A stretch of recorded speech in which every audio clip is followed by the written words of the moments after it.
ঈশ্বরের পুত্র যিশু খ্রিস্টের সুসমাচার সূচনা ভাববাদী যিশাইয়ের গ্রন্থে লেখা আছে, আমি আমার বার্তাবাহককে তোমাদের আগেই পাঠাবো, যে তোমার পথ প্রস্তুত করবে মরুপান্তরে।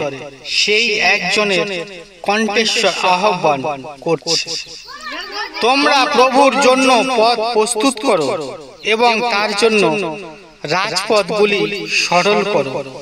তারপর তাই যোহন মরুপান্তরে এসে জলে বাপ্তিস্ম দিলেন এবং মন পরিবর্তন করলেন এবং পাপের ক্ষমা পাওয়ার জন্য বাপ্তিস্ময় বিষয়ে বাণী প্রচার করতে লাগলেন।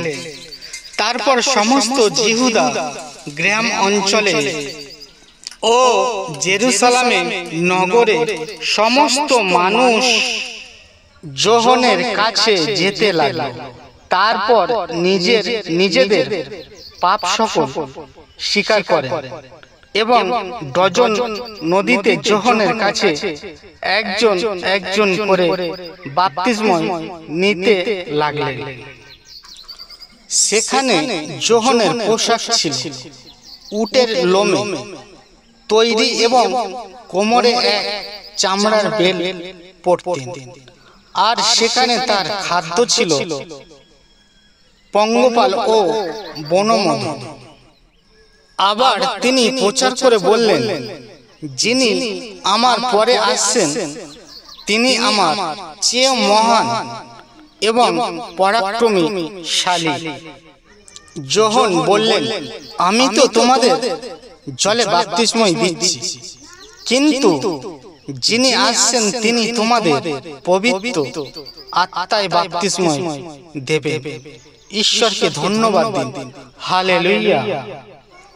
সেই সময় যিশু গ্যালিলীয় প্রদেশে অন্তর্গত নাসারত নগর থেকে এলেন এবং যোহনের কাছে জর্দন নদীর বাপ্তিস্ম নিলেন।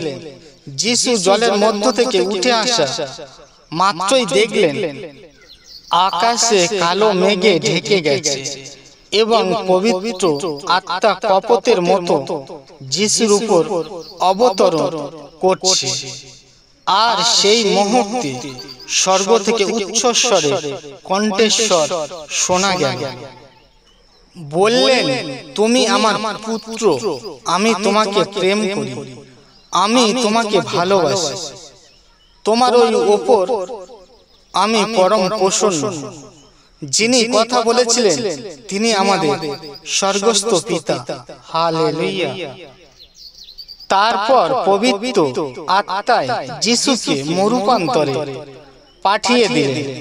সেই মরুপান্তরে যিশু 40 দিন থাকলেন এবং 40 দিন থাকার সময় শয়তানের দ্বারা প্রলোভিত হলেন। তখন যিশুর চারিপাশে ছিলেন বনপশু আর স্বর্গদূতেরা পরিচর্যা করলেন।